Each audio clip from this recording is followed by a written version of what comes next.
And a good Thursday morning to you, and welcome into the Nick Craig Show, streaming live this morning on YouTube, Rumble, and X, available 24/7 wherever you get your podcasts. Just search for the Nick Craig Show in your favorite podcast app.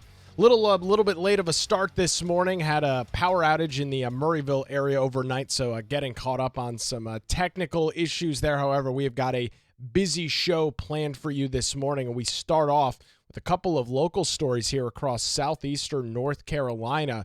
First off, this is some very interesting news. Former New Hanover County Commissioner, Democrat Jonathan Barfield, plans to run for the mayor of the city of Wilmington. Barfield told WECT News yesterday that he will make his official announcement coming up on Monday. That's March the 3rd.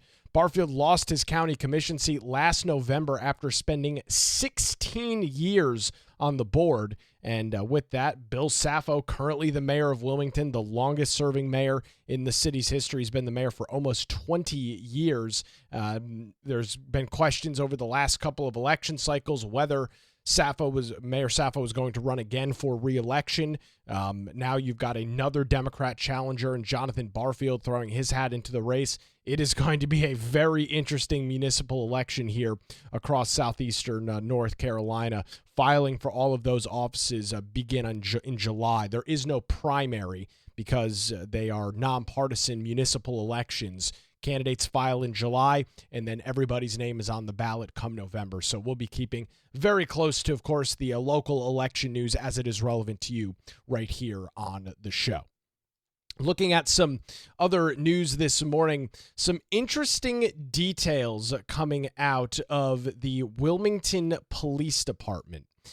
This is unfortunately nothing new. Donnie Williams, who has been the Wilmington Police Chief for the last couple of years, he has not necessarily led the organization in the best way. There has been a lot of controversy from people within the department. The city has spent tens, if not hundreds of thousands of dollars on consulting companies to try and address the issue. And we learned back just a couple of weeks ago that Police Chief Donnie Williams has announced his plans to retire from the department.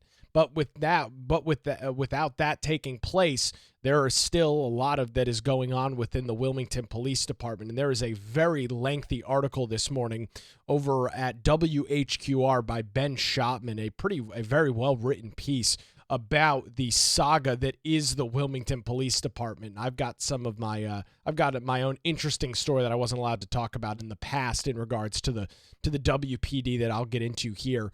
I wanted to read through Ben's story this morning because it does a really good summary of wrapping up the entire situation as Donnie Williams looks to exit from the Wilmington Police Department. It starts off by saying this. Last summer, Wilmington paid a third-party firm $75,000 to investigate the leadership of the police department. Not long after the investigation wrapped, the city's manager office approved 2 consulting contracts to address WPD issues, including those identified in the investigation. So we're taxpayers in the city of Wilmington already on the hook for well over $100,000 in regards to these investigations into leadership, a.k.a. the police chief, Donnie Williams. Chief Williams announced his plan to retire in January following an external investigation into his administration and vocal criticism from former officers. Now, these are individuals that worked within the Wilmington Police Department that had very strong criticisms of Donnie Williams and of his leadership. Documents provided by the city now show his announcement came amid ongoing efforts to address a host of issues in the department. Ah, yes. Times get a little tough. I'll just retire from the job. Instead of cleaning up my act, instead of fixing some of the procedural and structural issues within the department, I'm just going to leave. Chief Williams has consistently pushed back on critics as racist or racially motivated, garnering support from the black community across Wilmington. His critics reject the idea that their complaints had anything to do with race. Williams also said his retirement was long planned, claiming he had committed to a 5-year tenure and not staying past 2025 when City Council hired him as the chief. No one on City Council responded to Ben Schottman's request for comment. It does appear that Williams is risking significant retirement benefits by staying on the job. So this is unfortunately a typical situation. Criticism being levied against somebody in an elected position, or in this case, an appointed position, a hired position, a position of authority, the police chief for the city of Wilmington, Donnie Williams. Criticisms levied against him, and instead of owning the criticism, instead of being a competent leader, what does Donnie Williams do? He claims the people criticizing him are a bunch of racists. Because, that's the approach. To hell with having any sort of accountability for yourself. To hell with being able to take any accountability for your own actions. Just call the people criticizing you racist, and that nullifies the discussion. That nullifies the conversation. Is that the individual you want leading your police department? Donnie Williams is afraid of the media. He does not do interviews. If you'll notice, anytime there's anything WPD related, they send out their public information officer. He is afraid to talk to the media. He is afraid of criticism. And when he gets criticism, and this is something I experienced firsthand, when he gets criticism, he lashes out.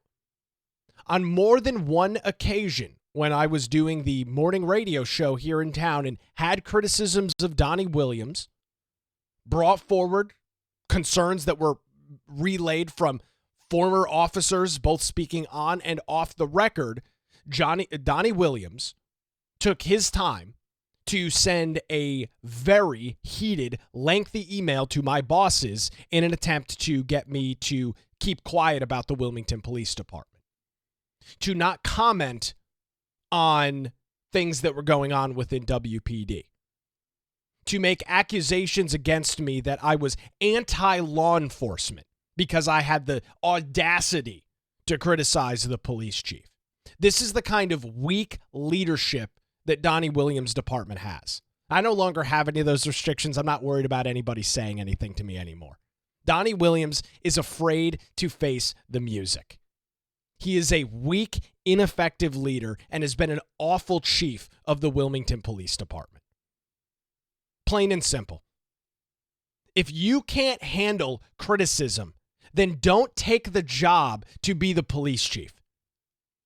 If you are unwilling to get out and speak to the public, whether that be TV news, whether that be radio, if you can't do that, don't take the job. Every single time there was an issue with the Wilmington Police Department, you could hear a freaking pin drop in regards to Donnie Williams. He never commented on anything. He was never available. He never wanted to do interviews. He was always MIA. And that to me is unacceptable as somebody in this position. People deserve to feel safe and secure in the community they live in. And when the police chief is scared of his own shadow, and is unwilling to speak to the public in a variety of forms, that's a huge problem for me. That shows that you are incapable of being in that position. And that's what Donnie Williams did. And then he criticizes individuals that have the audacity to criticize him. He is a high-profile individual within our community. He is the police chief of New Hanover County's largest city, the city of Wilmington. And when you criticize him, he sends your boss a nasty email in an attempt to shut up your conversation. Instead of, dealing with crime on the city streets, he's listening to radio and firing off responses back and forth. I attempted to meet with the police chief. He did not want me in the meeting. So that's the kind of character that we're dealing with Donnie Williams. None of my criticism I believed was unfair. I offered him the opportunity to correct my wrongs. If he thought that I was in the wrong, the things that I was saying were inaccurate, not only would he not do that, he refused to meet me in face, person to person. He did not want me in a meeting that he set up with my previous employer.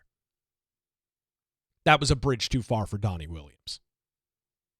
And it makes sense. I mean, individuals within his own department criticize him, and he just calls them racist. So that's the kind of character we're dealing with the Wilmington police chief. Sayonara, Donnie. Back to Ben Schottman's article over at WHQR. What's clear is that even as William plans to exit, the city is trying to improve a situation at the police department that current and former officers have referred to as dysfunctional. So it's not just the jackass on the radio that's calling you incompetent, it's your own employees. So looks like maybe I was a little bit right about my criticism. Some have spoken on the record and some off the record discussing the workplace environment anonymously for fear of retaliation, which they are right to do. If they had spoken publicly about Donnie Williams, he would have retaliated against them. He attempted to get me fired because of my criticism of him and the Wilmington Police Department. Not the officers, not the men and women that put their life on the line every day to serve our community, but the dysfunctional, incompetent leadership at the top, a.k.a. the police chief. So the fear of retaliation, very real with Donnie Williams. Last fall, the city began contracting with two consulting firms, Wilmington-based Forte Institute and Cary-based AHK Global. Forte Institute, which consults on management issues with a focus on communication, has performed a variety of services for the city in the past, including for the police department. In October, the city began conversations about contracting to work with the command staff at WPD. They moved forward with a $29,550 contract in November based on a 2019 consulting project with the police department, apparently disbanded prior to the retirement of former chief Ralph Evangelos. Forte also reviewed newer concerns, including reporting from WHQR and WECT, as well as the results of the $75,000 third-party investigation into WPD leadership, a report that has been kept under wraps and not even available to city council members. AHK Global, which is run by the city's former HR director, was also hired to work with WPD command staff. The $16,800 contract they received for directed consulting originated in October and approved in November provides for $1,400 per month for 16 hours or $100 or $100 after that for up to 12 months. Beyond that, the contract offers no specific scope. However, the city confirmed that AHK Global is also working with WPD command staff. City email records also indicate that that group sat in on several key meetings held by this other group as well, this Forte Institute group that provides some of this consulting as well. Because both contractors involved in professional services, they originated from the city manager's office and did not require or involve any sort of city council approval. So let's get into a little bit of the background. Again, this article over at WHQR this morning. In early 2024, Captain Mike Fanta filed a former HR complaint against Chief Williams as he prepared to retire after nearly 3 decades in service. In an interview with WHQR, Fanta laid out his specific grievances against Williams and more systemic problems he identified in the city's police and human resource departments. Fanta's complaint pushed Tony Caudle, the city manager, to hire USISS Agency LLC as an outside firm. In May, that group was contracted for $75,000 to initiate a personnel misconduct investigation into alleged violations of the city and police department policies, including harassment, intimidation, bullying, and possibly policy violations in the management of the department. ISS was also tasked with identifying, quote, opportunities for improved leadership and management practices for the city police department, as well as providing, quote, executive coaching and mentoring services to aid in the improvement of the leadership and management within the department. I think I can say pretty confidently that Donnie Williams had no interest in any sort of improving in terms of his leadership or learning better management practices. Again, when people criticized him, he pulled the race card immediately and claimed, well, the people criticizing me are just racist. Their criticisms are not valid. Again, that's the kind of weak leadership we're talking about. By late July, ISS had delivered its report to Tony Caudle's office. Caudle declined to release it to the public, citing personnel law. Caudle also denied requests from city council members who wanted to see the report. Although city council hires police chiefs, they are then moved under the city manager's office, and their personnel files and related documents like this report are protected. That is a huge red flag. I don't care what this management structure is. Oh, well, they're hired and then they're moved. Elected officials in our community that are elected by the residents of the city of Wilmington, who I'll note pay the police chief's salary, the city council's salary, Tony Caudle's salary, everybody's salary within the city. Those elected officials absolutely deserve to see this report. There is no question about that. The idea of personnel, I can understand not releasing it to the public as a whole, because there is likely identifying information or personal information there that would not be appropriate for the public. I'm totally okay with that. I understand how private records work. It's not an issue. However, to not be able to give that report and show that report to members of the city council, that's absolutely absurd. There is a statutory exception which allows information to be released when it's, quote, essential to maintaining public confidence, but it requires the agreement of council and the manager's office, and that hasn't happened. Council reportedly discussed the issue in a specially called closed session in October, a week after WHQR's reporting on the investigation, but council members took no public action on releasing the report. Caudle, for his part, announced in November that he would be retiring this coming May. Mayor Bill Saffo did appear to have been briefed, at least at a high level, on the substance of the ISS report. He declined to discuss specifics, but acknowledged the chief had issues to deal with and that Tony Caudle was taking appropriate measures to address the concerns.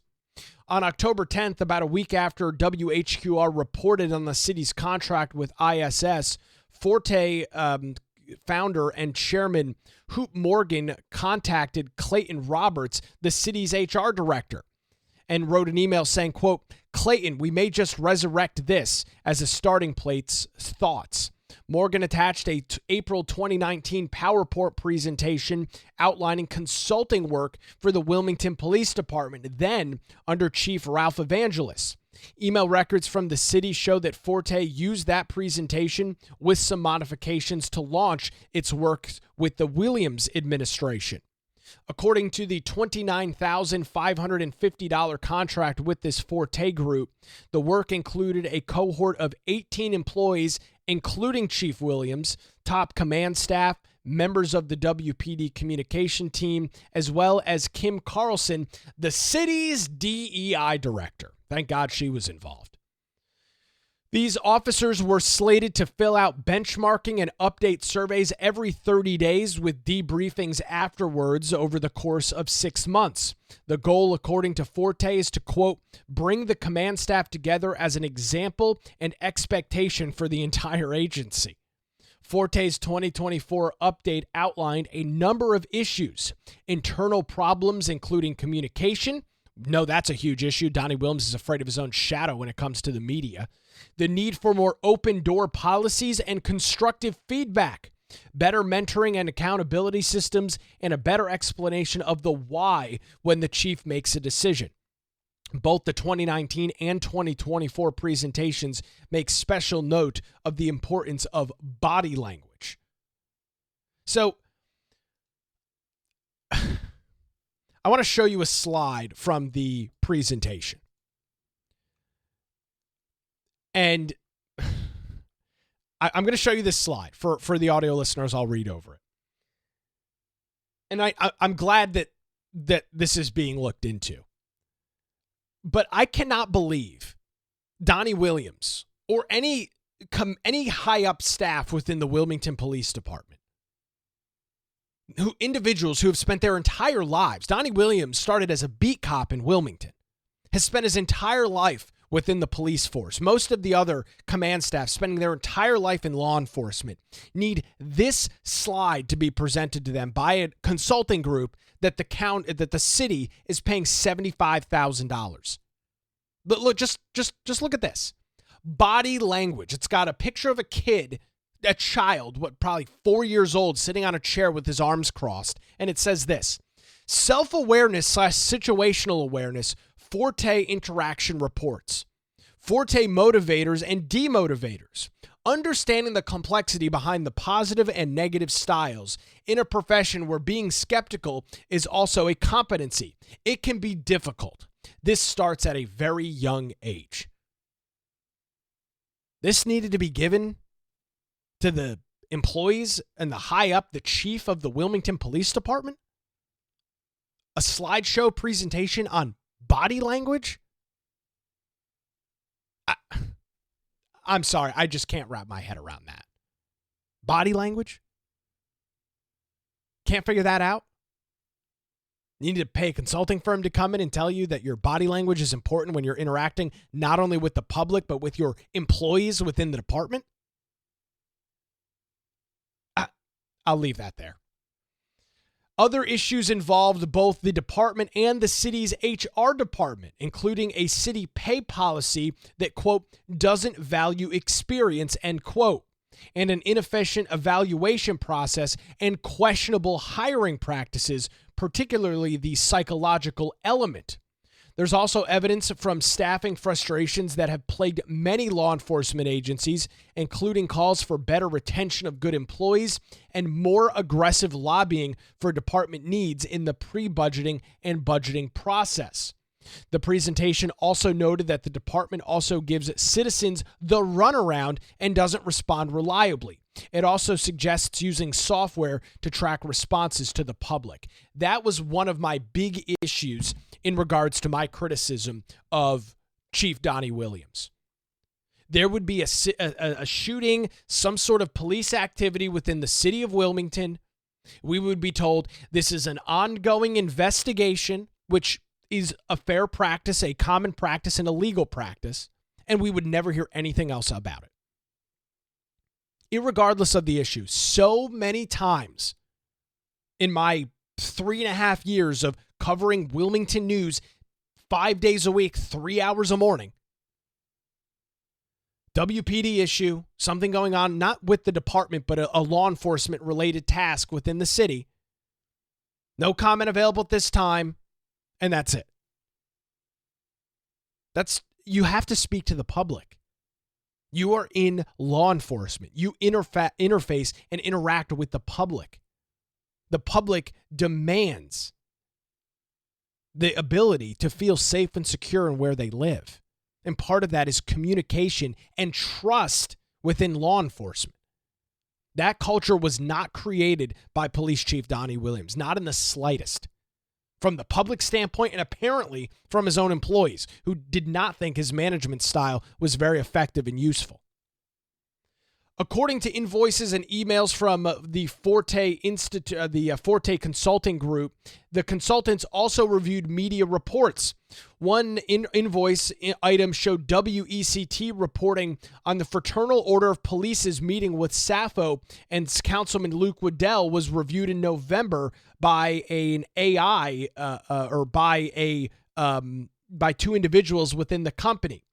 In December, Jessica Wolf, the Chief Client Success Officer for Forte, reviewed WHQR's hour-long interview with a former Wilmington Police Department member, according to email records. In late November, Morgan spent 3.5 hours reviewing the ISS report. Although that document was previously deemed confidential, the city said appropriate permission was given to provide the report to this company. 2 days later, on November the 26th, Morgan, Wolf, and Ragland met with Williams for 2 hours. And in December, Forte interviewed many other members of the command staff. According to email records with the city, Forte was still invoicing the city. It also appeared Morgan was doing some work with the Wilmington Fire Department, including a mini retreat that was being planned for earlier this month. The city said it wasn't concerned about the viability or the necessity of the consulting contracts because they were for the entire command staff, not just Williams. In a statement, WPD responded to a request for comment from WHQR. They said, quote, WPD has worked with Forte for many years, including prior administrations. The trainings we receive helps individuals understand their leadership style as it relates to how they communicate and how they are perceived. Communication is one of the pillars of police work, and any chance to improve upon those basic skills is beneficial, both internally to the operations of the police department and to serving the public, according to a WPD spokesperson. WHQR also requested comment from the city specifically about whether there were ongoing concerns about WPD command staff and the city's HR process based on some of the comments in Forte's presentation, and about whether the city was planning an organizational or policy change. The city responded with a general statement saying, quote, WPD and the city of Wilmington contracts with outside firms like these to help us identify areas in which we can improve and give us tools and resources to perform and serve more effectively, according to a city spokesperson. This is a really good write-up over at WHQR. Ben Shotman did a phenomenal job breaking down this from start to finish. This is a major issue. This has been a major issue for quite some time. Since 2020, when Donnie Williams was hired as the chief of the Wilmington Police Department, these issues have existed. The public confidence, the public trust is at an all-time low. The morale of officers within the department is at all-time lows. That is not a good situation for a police department to be in. I just found myself incredibly disappointed with WPD. Again, not the men and women on the front line, not the great individuals that I've had the opportunity to interact with since my time in Wilmington. Individuals that sung high praise of me, very much appreciative of the things that I covered on the radio, had the opportunity to run into them from time to time. Very, very nice professional individuals. Always appreciated my interactions with WPD. But at the highest level, with a police chief who ran away from cameras, you'll notice he's very rarely interviewed on the news. There's a very big reason for that. He's afraid. He doesn't do radio. He doesn't do other sorts of media. And anytime somebody criticizes him, he lashes out. That is not what you need as the chief of a police department. I wish Donnie Williams well. He has given his life in regards to career and service for the Wilmington Police Department. Hopefully he enjoys his retirement, and I'm hopeful that the city council hires and brings forward somebody that is capable of restoring that public trust within the police department and is also going to change the attitude and hopefully increase the morale within the police department. I have heard internally from officers that are still there about how bad it is right now. They are not satisfied with the leadership. So city council is going to have a huge decision to make in their hiring. And we'll, of course, keep a close eye on that right here on the Nick Craig Show. Full links to this article will be over on our Patreon. That's patreon.com/Nick Craig, where you can support the show and get access to bonus content. That does include the daily show notes, and it also includes our monthly hangouts. Those happen once a month. We jump on a Zoom call for an hour or so and discuss the news of the day, the topics. Maybe this WPD story will come up, and that is taking place tonight. 7 o'clock on Zoom. If you are a paid member of the Patreon, $5, $10 a month, you will get you've already got a link in your inbox there with the details for our monthly chat. That'll be taking place tonight, 7 p.m. Make sure you check your Patreon for that. If you're not a member, you still got some time to jump in before tonight. Patreon.com/Nick Craig. Appreciate everybody's support on the program as we continue to roll on. We've got some big news out of Washington, D.C. in regards to the federal workforce. Those details coming up in just a few minutes. You're listening to The Nick Craig Show, streaming live this morning on YouTube, Rumble, and X, and available 24/7 wherever you get your podcasts.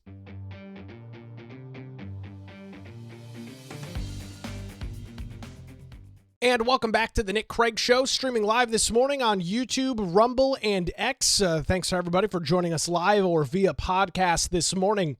We're now going to transition into some federal news that continues to shock the media and continue to promulgate the news sector. This is, of course, the big changes that are going on within our federal government right now. Donald Trump in his second term has a renewed commitment to correct the wrongs of the federal government to the American people.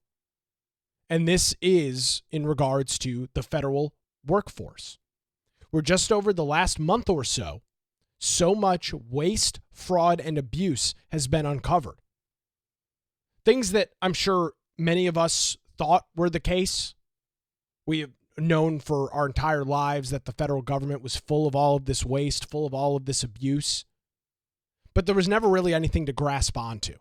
You'd have little reports here and there and audits here and there that would show things weren't correct, but it wasn't widespread.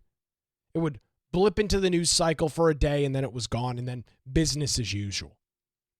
That's not been the case in the second Trump administration.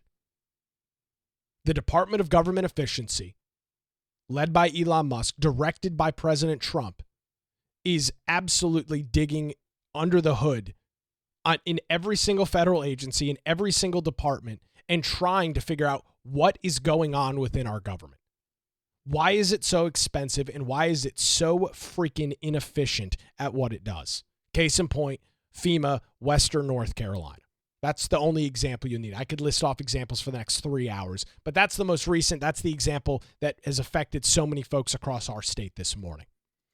President Donald Trump yesterday announced another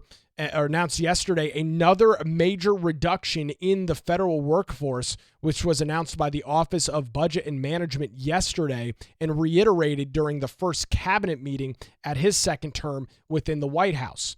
President Donald Trump held a cabinet meeting yesterday and talked about cutting down the size of government. This is what the president had to say yesterday morning. We're cutting down government. We're cutting down the size of government. We have to. We're bloated. We're sloppy. We have a lot of people that aren't doing their job. We have a lot of people that don't exist. A lot of people that don't exist and a lot of people that aren't doing their job. Pretty concerning. The memo states this, quote, "The federal government is costly, inefficient, and deeply in debt.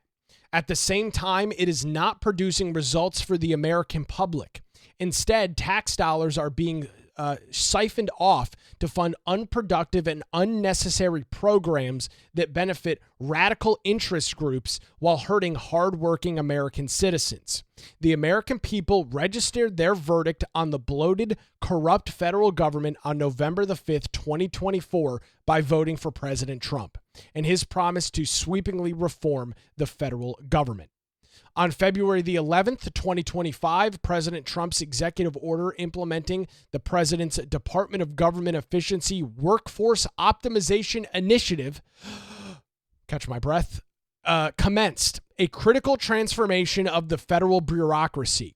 It directed agencies to eliminate waste, bloat, and ancillary issues in order to empower American families, workers, taxpayers, and our system of government itself, the memo continues.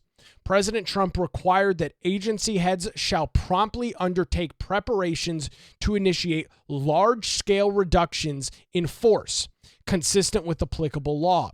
President Trump also directed that no later than March 13th, 2025, agencies develop agency reorganization plans.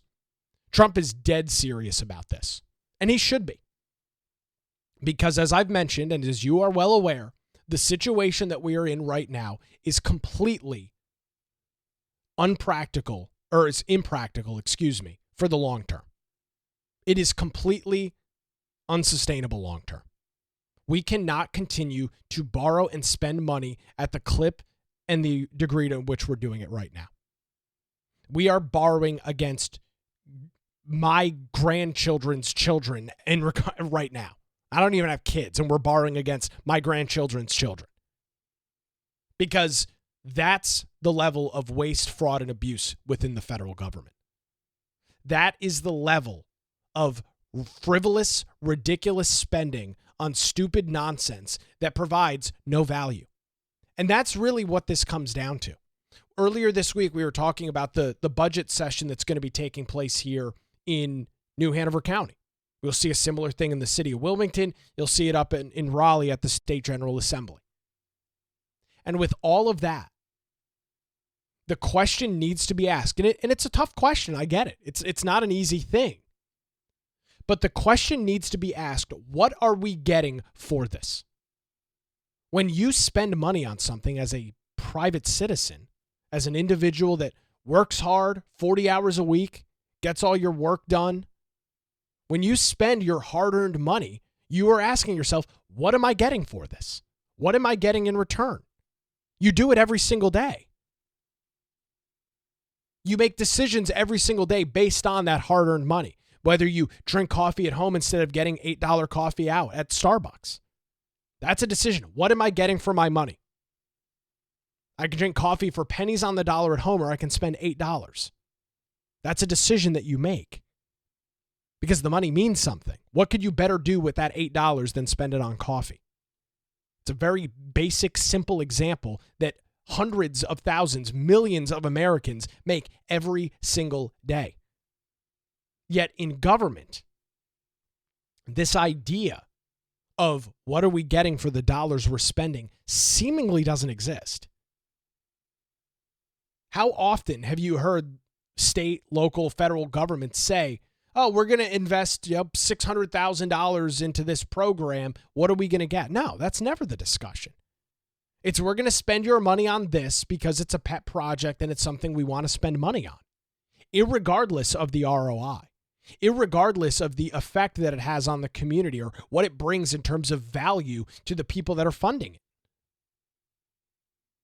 As we went through Dane Scalise's op-ed on Monday talking about funding, the word he continued to use over and over again is core services.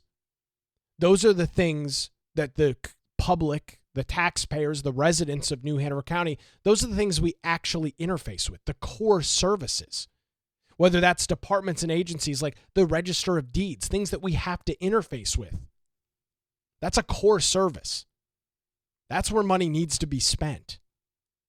Whether it's the New Hanover County Sheriff's Department, which keeps our community safe, which makes us feel safe in our homes, at our place of work, at our businesses.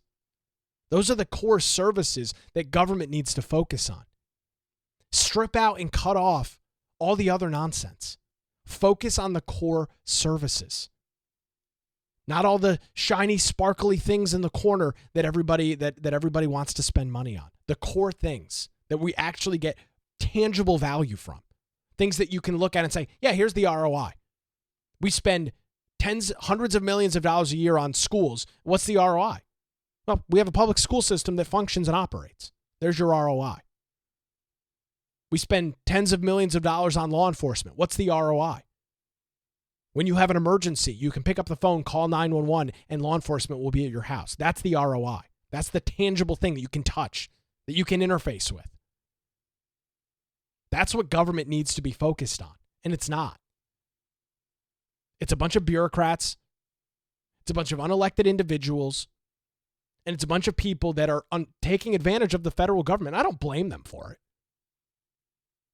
If you can go get a job at the federal government researching underwater basket weaving, because that's the degree that you got from a college that you racked up $200,000 in student loan debt for, and you spend all of your days doing research on underwater basket weaving or shrimp fighting in the ocean or some stupid nonsense like that, I don't fault you for taking advantage of that because the skill that you have is unemployable. Private business would never hire you to do that. So the only place to go is the federal government. So it's not their fault. The federal government's opened the door for these positions to exist. The federal government has allowed this kind of useless, unproductive workforce to exist. And no, because I can already see the claims. I'm not saying that every federal government employee is useless. That's not what I'm saying. That's how the left likes to boil this down. Oh, you're attacking federal workers who work really hard. I'm not attacking federal workers who work hard. I'm not attacking the workers at all. I'm saying the federal government itself should not be operating in this manner. They should not be extending their generosity in terms of salary and benefits to individuals that are not providing value for the federal government. Your degree in underwater basket weaving that you now work for the federal government and provide research and studies on at $150,000 a year provides zero value to anybody's life except for your own. That's just a fact. Same thing on the studies researching trans shrimp or whatever stupid BS came out of USAID. The crazy nonsense that they were spending on. Sesame Street in Pakistan? Are you freaking kidding me? Tell me the ROI on that. Tell me what I'm getting as a taxpayer who owes the federal government a boatload of money this year. Tell me what I'm getting out of that as I write my, big check to the IRS. Tell me what I'm getting out of that. Justify to me how that's a good use of my taxpayer dollars. The president continued and followed up on this at his meeting yesterday. He was asked questions by reporters once again, right? Trump's not transparent. He's kicking media out, right? That was the outrage yesterday morning. There's changes to the White House Correspondents Association, changes to the White House press pool. Media's not going to have access to the president. The sky is falling down yesterday morning because of that. So here's a clip from yesterday during the president's cabinet meeting.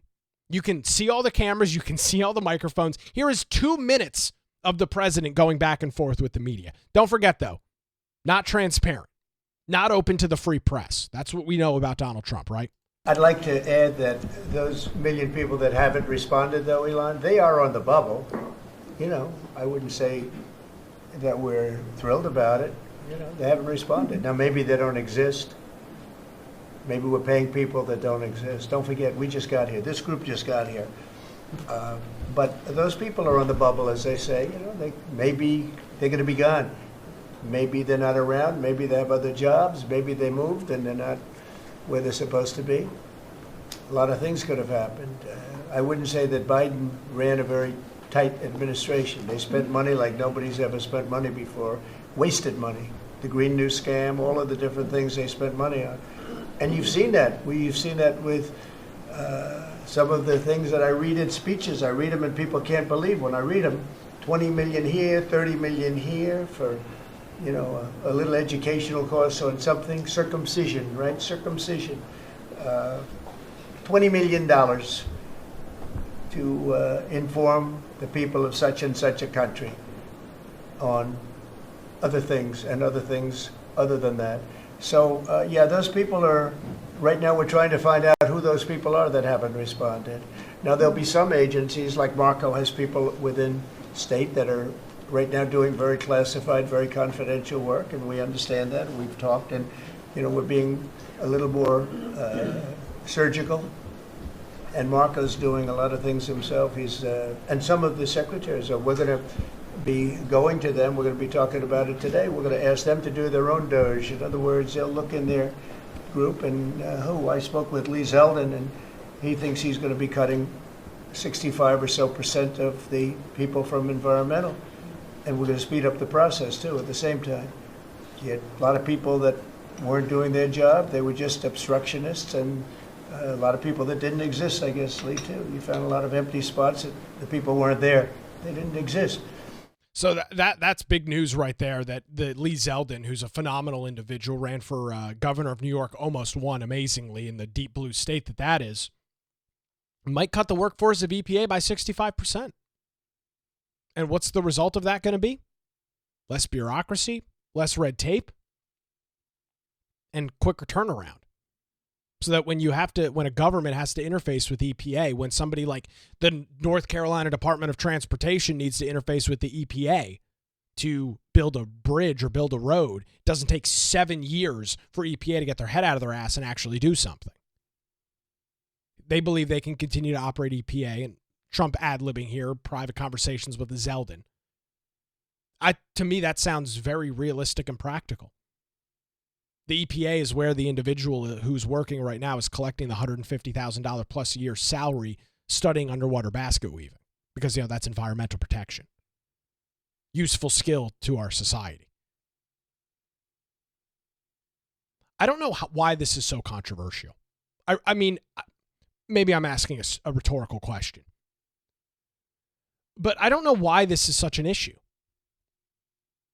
Who is in favor of waste, fraud, and abuse except for the people that know they are taking advantage of the waste, fraud, and abuse?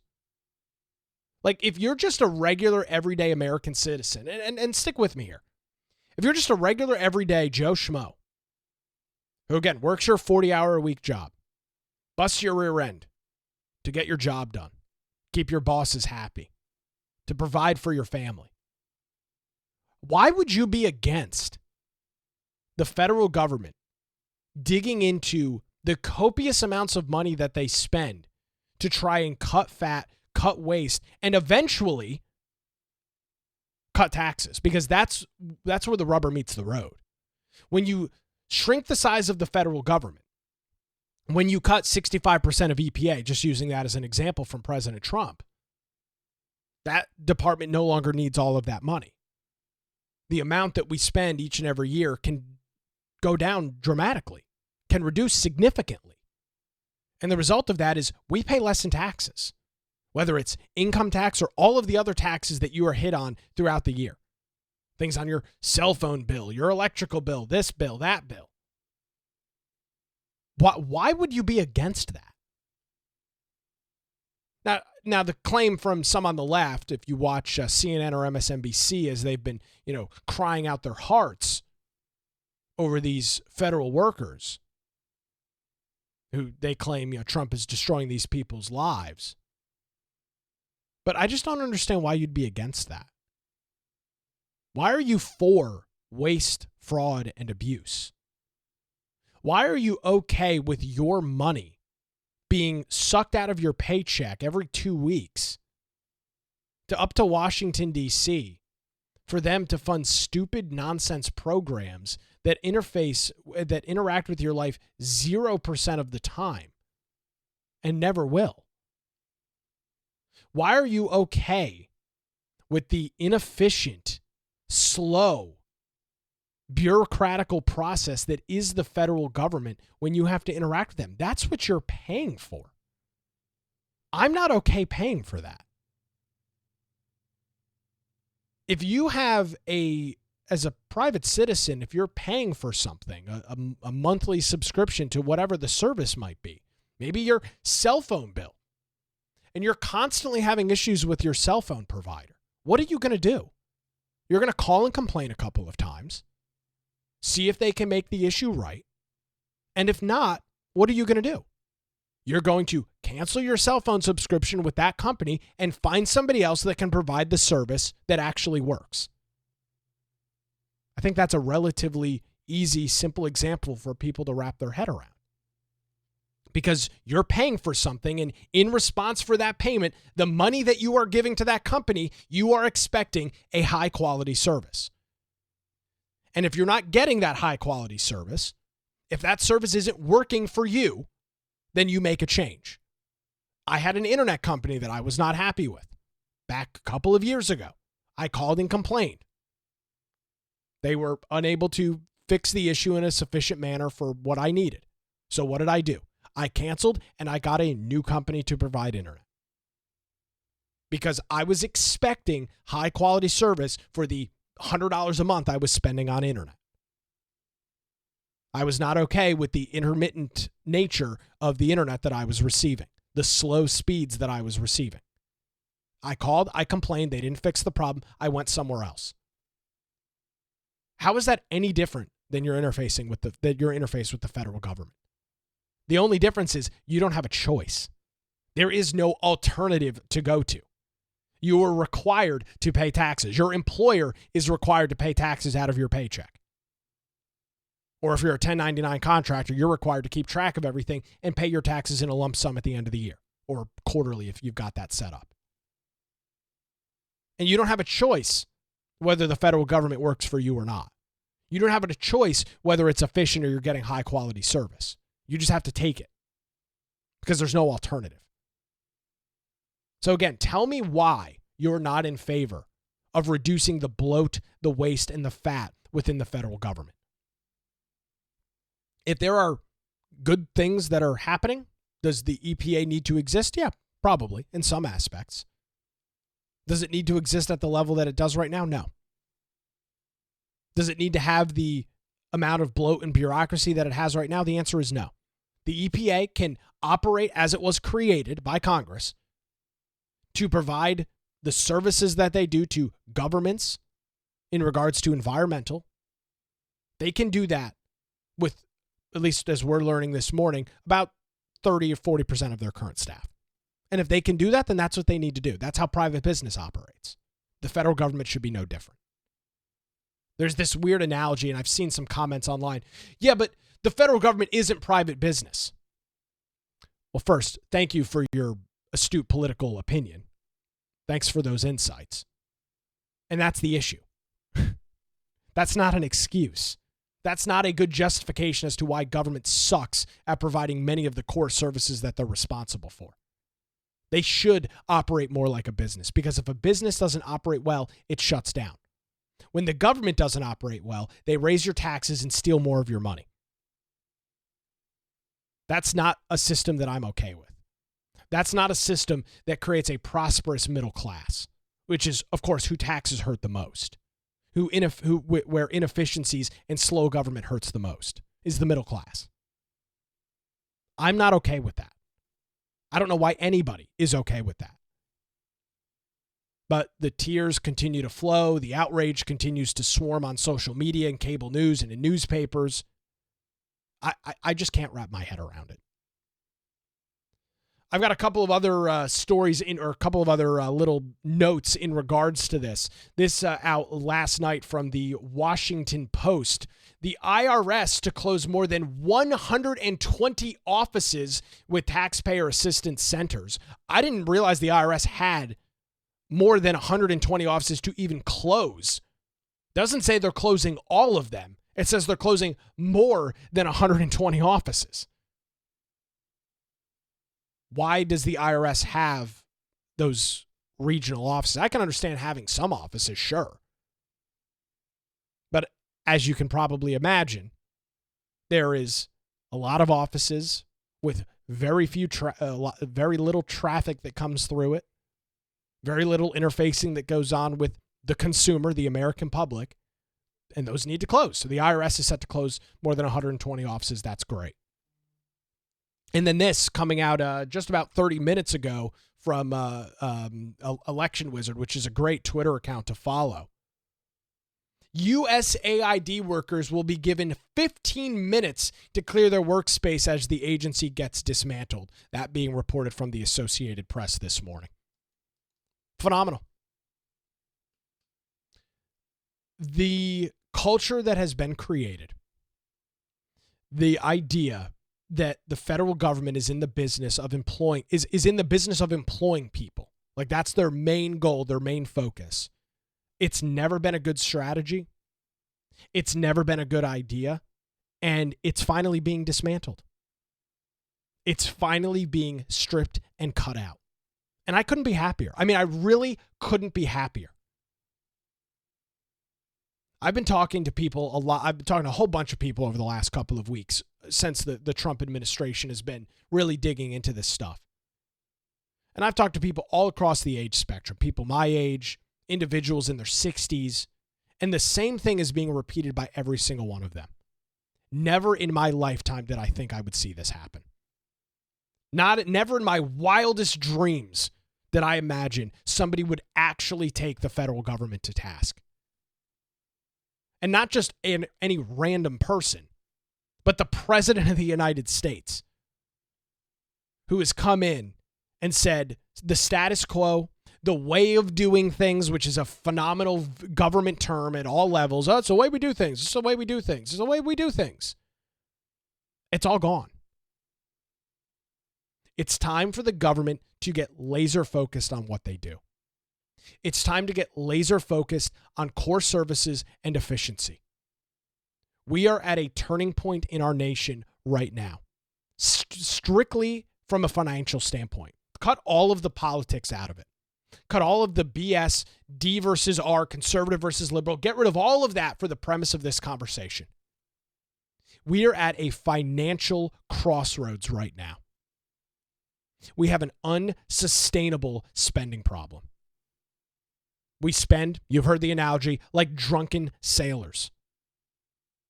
It is completely setting up the United States and future generations for abject poverty and complete and total failure. The federal government has not been smart with its money. The federal government has not been good stewards of our dollars, and that is changing. And it's changing at a very rapid rate. And will there be some issues in the interim? Yeah, absolutely. Will there be some short-term hardships? Absolutely. But in terms of the betterment of our country, in terms of the benefit of our future, our children, our grandchildren, it's got to be done. Because the system we have right now is broken. It does not work for the people, and it costs way too much money.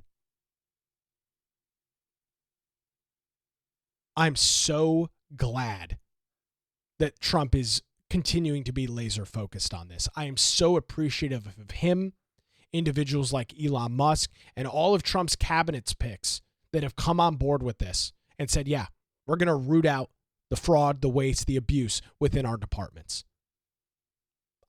We should be incredibly grateful and thankful for what's going on right now. It's going to continue to be a major story. It will probably be one of the biggest stories of this entire administration. And as I've mentioned over the last couple of weeks, once in a lifetime, maybe once in the history of America in terms of change, generational change the likes of which our country has never seen. But it needs to happen. And it's going to be uncomfortable. It's going to be tough. There's going to be people affected. Absolutely. I don't take any of that for granted or take any of that away or try to minimize any of that. But when you do things like the federal government has in regards to spending money frivolously, not being able to balance a budget and racking up trillions of dollars in debt, there comes a point where you have to make tough decisions. The same way that if you or I or anybody else listening this morning goes out and borrows a whole bunch of money from a whole bunch of different people and stops paying it back, there are consequences. You lose your home. You lose your car. You get your wages garnished. That's the result. Actions have consequences. And the actions of the federal government have put all of us in a very tough financial situation. And it's going to take some time. There's going to be hardships. There's going to be issues. But unfortunately, desperate times calls for desperate measures, and that's where we are right now. We'll continue to keep an eye on this major shakeup that's happening in Washington, D.C. It'll be a continuing thread on the program, seemingly for the foreseeable future here in regards to the Trump administration. I want to thank everybody for joining us on this Thursday edition. I want to remind you that you can get access to show notes and more by visiting patreon.com/Nick Craig. Look forward to chatting with everybody tonight during our Patreon chat. That's happening at 7 o'clock if you're not already subscribed. Patreon.com/Nick Craig. We'll chat with you tonight for the Patreon members, and we're back tomorrow morning right here on The Nick Craig Show.